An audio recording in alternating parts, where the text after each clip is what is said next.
et bienvenue sur Guéris ton appétit, le podcast qui vous aide à faire la paix avec la nourriture et votre corps. Je m'appelle Maïka, je suis coach en relation à la nourriture et mon rôle est de vous accompagner pour que manger soit à nouveau facile et que votre corps puisse retrouver un poids sain naturellement sans plus jamais avoir à suivre de régime.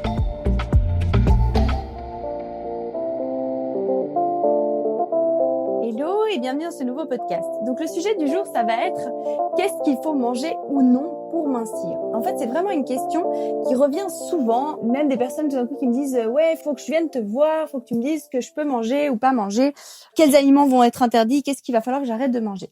Et en fait, dans ma tête, c'est tellement établi qu'en fait, tout est permis qu'à chaque fois, je dis aux gens non mais en fait, il y aura aucun aliment qui sera interdit, jamais. Et en fait, la dernière fois que j'ai dit ça à quelqu'un, en partant, mon copain qui me dit non mais bon quand même et tout, au niveau des aliments, c'est pas vrai que il n'y a pas d'aliments à changer. Mais en fait, ce que je trouvais très très intéressant là-dedans, et en fait qui reflète tout à fait ce qu'il est important de travailler quand on veut se guérir vraiment son alimentation et quand on veut réussir à mincir sur le long terme, c'est en fait réussir à établir dans notre tête qu'aucun aliment n'est interdit.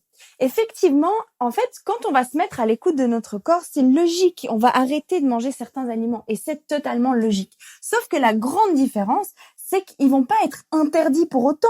Bien au contraire. Et en fait, le grand travail finalement à faire, c'est de se dire que n'importe quel aliment est permis.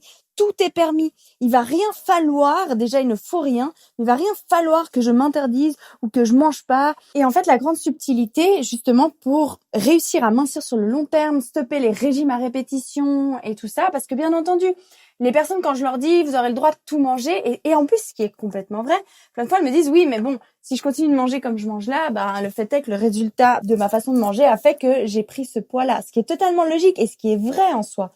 La seule chose, c'est que c'est là, en fait, où c'est très important et c'est pour ça que dans Guéris ton appétit, on va travailler surtout sur la perception de l'alimentation, sur notre rapport à la nourriture. Parce qu'au final, la seule et unique chose qui pose problème, véritablement, c'est ce fameux rapport avec notre alimentation.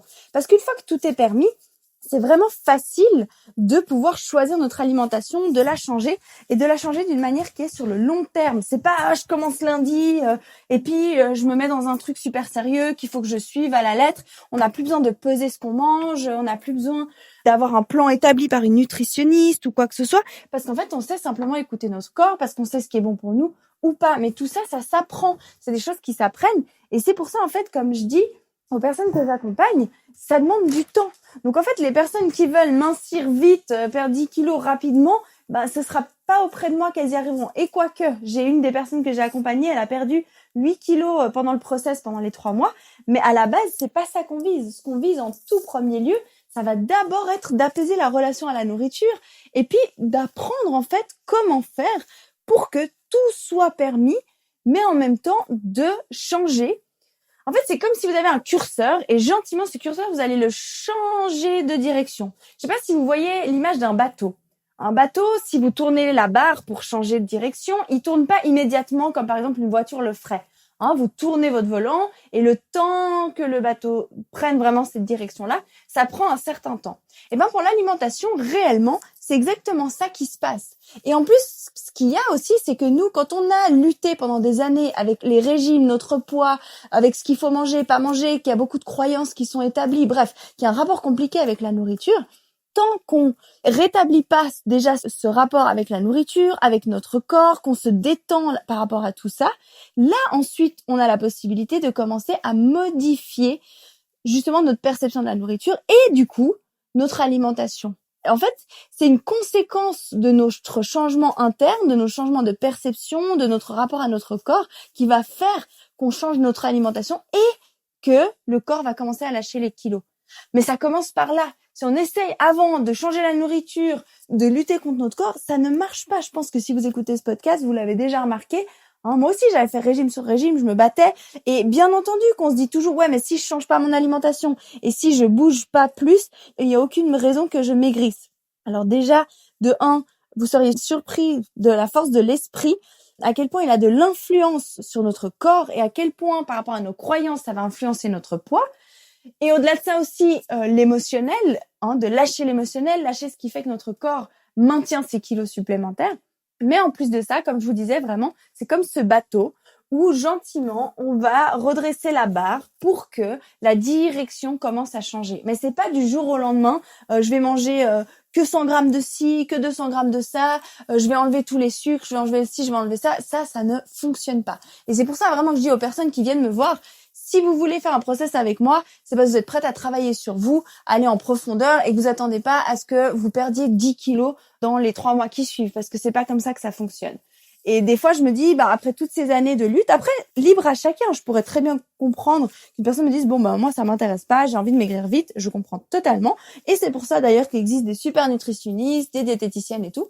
Sauf que si vous luttez avec tout ça depuis des années, vraiment, je vous dis, si vous voulez arrêter de vous battre et que vous puissiez mincir sans avoir à lutter, sans que ce soit une lutte permanente, sans que vous ayez à suivre des régimes, aller voir des diététiciennes ou nutritionnistes ou j'en sais rien encore quoi, mais juste pouvoir vivre votre vie et arrêter de vous prendre la tête avec la nourriture, que la nourriture ce soit juste un carburant, comme quand vous allez à la pompe à essence pour mettre de l'essence dans votre voiture, vous n'êtes pas en train de vous tortiller pendant 3 heures pour savoir qu'est-ce que vous allez mettre. Vous allez mettre de l'essence et vous repartez. Le but, c'est qu'on fasse exactement la même chose avec l'alimentation et que ça redevienne quelque chose de totalement naturel. Que vous mangez quand vous avez faim pour vous donner de l'énergie et après, hop, on passe à autre chose, basta. Et que le poids, du coup, suive naturellement. Et c'est pour ça que je suis vraiment sincère quand je dis que mincir, au final, c'est pas compliqué. Là, je l'ai vu même en ayant eu ma grossesse. Pendant ma grossesse, j'ai pris 12 kilos. J'ai mis moins de 3 mois à reperdre. J'ai même perdu 13 kilos. J'ai même perdu encore plus que ce que j'avais pris. Mais en soi, ça n'a pas été difficile. On m'a dit, mais t'as fait comment? Mais en soi, j'ai rien fait. J'ai juste des habitudes, j'ai juste des croyances par rapport à la nourriture. J'ai juste, un rapport à la nourriture, à ce que je mange, des habitudes bien ancrées qui sont tellement ancrées et c'est tellement naturel pour moi aujourd'hui. J'ai tellement pas à y réfléchir que j'ai rien fait pour maigrir, concrètement. Et même encore moins. D'habitude, moi, j'aime bien courir. Là, j'arrive pas avec mon bébé. C'est difficile pour moi. Je peux pas aller courir quand j'ai envie. Je peux pas reprendre le sport. J'adore aller faire des randonnées, faire de la marche en montagne, des méga montées, des trucs. J'adorais ce challenge-là. Là, je le fais plus depuis des mois parce qu'avec mon bébé, pour l'instant, c'est encore un peu compliqué. Et ça n'a pas empêché du tout que je perde du poids, que je lâche le poids que j'avais pris et que mon corps retrouve sa forme totalement normale. Donc vraiment, ce que je veux dire par là, c'est que quand on me dit « Qu'est-ce que t'as fait après la grossesse pour mincir comme ça ?» j'ai rien fait. J'ai juste des habitudes bien ancrées. J'ai juste certains aliments que j'ai l'habitude de manger, que je mange d'une façon et qui fait que ça soutient mon corps en permanence. Et ça fait que j'ai pas du tout besoin de faire de régime ni de faire attention à ce que je mange. Mais en fait, attention, quand ce que je dis là, ce qui est très paradoxal, c'est que certaines personnes, si elles me voyaient manger dans mon quotidien, qu'elles voyaient mes habitudes, elles pourraient se dire « Ah, mais elle est à la diète ou elle fait attention » ou quoi que ce soit, alors qu'en fait, pas du tout. C'est juste que j'ai des habitudes alimentaires. Et en fait, ce qu'il faut que vous compreniez, le but de mon podcast ici, c'est que vraiment vous compreniez que c'est la perception que vous allez avoir de la nourriture et de votre corps qui va tout changer. Voilà, pour vous redire ce que j'étais en train de dire justement, que certaines personnes, si elles voient mon alimentation, elles pourraient se dire « Ouais, mais elle, en fait, elle dit qu'elle fait pas attention, mais en fait, elle mange que des trucs sains. » Alors qu'en fait, en soi, c'est vrai que je mange très sainement. Ça, c'est complètement vrai. Mais ma perception de ce que je fais avec la nourriture, pour moi, je ne me prive pas. Parce que oui, dans mon quotidien, je mange très sainement. Par contre, si j'ai envie de me faire une pizza, un burger, un dessert, un gâteau au chocolat, des cookies, des trucs, mais j'ai aucun souci avec ça. Je vais me le faire à n'importe quel moment. Je mange régulièrement des pizzas, des raclettes, des desserts, des gâteaux. J'adore ça. Du chocolat. Bref, j'ai aucun souci avec ça. Mais c'est vrai que mon alimentation de base, elle est relativement saine. Mais entendez bien ce que je dis par là. Elle est devenue saine parce que j'ai lâché prise sur les fameux aliments interdits et j'ai juste changé mes habitudes. En fait, si vous voulez, quand je vais au supermarché, dans mon cerveau, sans que j'ai à réfléchir, je vais naturellement aller m'acheter mon paquet de carottes plutôt que d'acheter un paquet de lasagne congelée ou les pizzas congelées. Ça, c'est un truc que je ne fais pas, mais simplement parce que mes habitudes, elles sont là. Et ces habitudes-là, c'est juste un exercice du cerveau. Les croyances que vous avez par rapport à la nourriture, c'est juste un exercice du cerveau. Bien entendu, derrière tout ça, il y a aussi l'émotionnel, il y a aussi les blessures qui nous ont poussés à la base à commencer à nous priver et qui ont fait qu'on s'est tourné vers ce genre d'alimentation-là. Mais tout ça, ça s'apprend et vous seriez étonnés de voir à quel point, quand vous vous connectez à votre corps, moi je travaille beaucoup, ma méthode, elle travaille beaucoup sur le corps et sur le subconscient. Donc en fait, vous n'allez pas, comme vous avez peut-être fait jusqu'à maintenant, lutter en vous disant « je dois acheter ci, je dois acheter ça ». Non, c'est en allant dans le subconscient et en vous reliant à votre corps que vous allez pouvoir choisir votre alimentation vraiment sans avoir l'impression de faire un régime. Et c'en est pas un, vraiment, parce que vous allez vouloir nourrir votre corps d'une manière qui vous soutient. Qu'on se comprenne bien, la façon dont je mange aujourd'hui, je mange sainement, pas parce que je suis absolument focalisée sur mon poids, mais parce que en fait, j'ai envie de me sentir bien. Parce que quand j'ai remarqué que quand je mange un plat de pâtes à midi, j'ai des coups de barre toute la journée. Et c'est une torture, en fait, carrément, ma journée. Et je veux plus ça. Et après, j'ai des maux de tête, ou après ci, ou après ça. Bref, j'ai remarqué que simplement mon alimentation me soutient. Comme je vous disais tout à l'heure, c'est juste de l'intelligence. C'est pas qu'on s'entende bien. Je suis pas en train de dire que si vous ne mangez pas sainement, c'est pas de l'intelligence, qu'on soit bien d'accord. Je sais que quand on est en lutte avec notre rapport à la nourriture, on ne peut pas choisir ce qu'on mange. Donc vraiment, déculpabilisez-vous par rapport à ça. C'est pas une question de volonté, c'est une question vraiment, comme je vous disais, la barre du bateau, il faut la régler depuis l'intérieur, depuis le subconscient, depuis le corps. Si vous le faites avec votre volonté, ça ne fonctionne pas. Moi non plus, avant, je ne pouvais pas choisir mon alimentation. J'étais tout le temps en train de lutter. J'avais envie que d'une chose, c'était des pâtes à la crème avec plein de fromage, du chocolat, des biscuits. Les seuls trucs qui me donnaient envie, c'était ça. C'était pas du tout les fruits et les légumes. Mais quand on se relie à notre subconscient, quand on se relie à notre corps, quand on s'écoute profondément, naturellement, on va se tourner vers des aliments qui nous font du bien. Et naturellement, on va commencer à prendre conscience que tel aliment nous convient, tel aliment ne nous convient pas. Et c'est là où on va pouvoir commencer à changer, et à changer sur le long terme. Et que ça ne soit plus jamais, au grand jamais, un régime. Et qu'il n'y ait plus du tout d'aliments interdits, mais que par vous-même, quand on écoute son corps, c'est logique. Je vais vous dire un truc. Par exemple, vous voyez un gros plat, comme je vous disais, les pâtes pleines de crème et puis de fromage. Ça, avant, c'était le truc, je pouvais pas y résister. Maintenant, si je me connecte à mon estomac, je sais pas si ça vous est déjà arrivé, ça dépend de votre âge aussi, peut-être, je sais pas, mais aujourd'hui, la nuit, si je mange des choses comme ça, même des raclettes, des fois, la nuit, ça me réveille parce que franchement, à digérer, c'est un peu compliqué. Et puis, j'ai vraiment ce burk qui est là. Si j'écoute mon corps quand je vois ce genre de plat, le burk, je vais le ressentir en général. À part si tout d'un coup ça me convient, alors ok, je vais le manger, mais souvent ce qui va se passer, ça va me donner ce burk. Et vu que j'ai ce burk, naturellement, je vais pas avoir envie de le manger. Donc en fait, c'est ce qui fait qu'on transforme notre alimentation sans lutter. Parce qu'en fait, on écoute notre corps. Et notre corps, lui, il veut ce genre de choses-là, très souvent, c'est pas ça dont il a besoin et c'est pas ça qui va nous réclamer. Voilà, donc pour résumer ce podcast, ce qu'il faut que vous reteniez, c'est donc que il n'y a pas d'aliments interdit, c'est très important, et que c'est votre perception de la nourriture, votre rapport et vos croyances par rapport à la nourriture, l'écoute de votre corps qui vont conditionner votre alimentation. Mais c'est en tout cas pas en vous interdisant des aliments. Aussi, comme je l'ai dit, pour résumer, pour réussir à choisir son alimentation, il faut d'abord apaiser sa relation à celle-ci. Sinon, on n'y arrive pas. Comme je vous disais, moi non plus, avant, j'étais incapable de choisir mon alimentation. C'était impossible.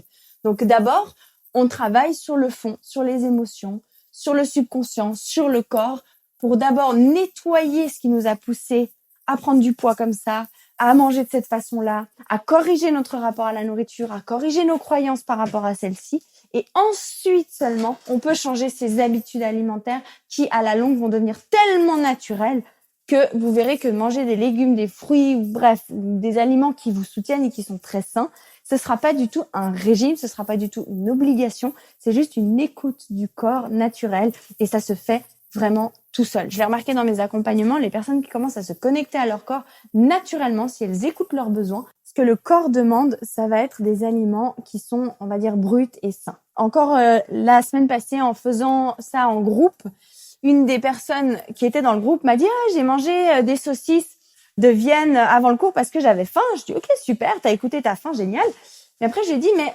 foncièrement, si t'avais écouté ton corps, qu'est-ce qu'il t'aurait demandé ?» Et ce qu'elle m'a sorti, c'est une pomme et du pain. Donc en fait, pour vous montrer, mais après, la difficulté en soi, elle est dans l'apprentissage de l'écoute du corps. Parce qu'on nous a pas appris à faire ça. On ne sait pas faire ça. C'est logique, on nous a jamais enseigné.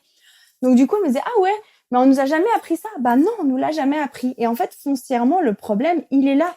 Une fois qu'on a rétabli le rapport à la nourriture, pour réussir à mincir, il faut savoir écouter notre corps. Parce que finalement, c'est lui qui a besoin d'être nourri. C'est comme votre voiture. Vous regardez la jauge pour savoir si vous devez mettre de l'essence ou pas. Vous en mettez pas toutes les 5 minutes.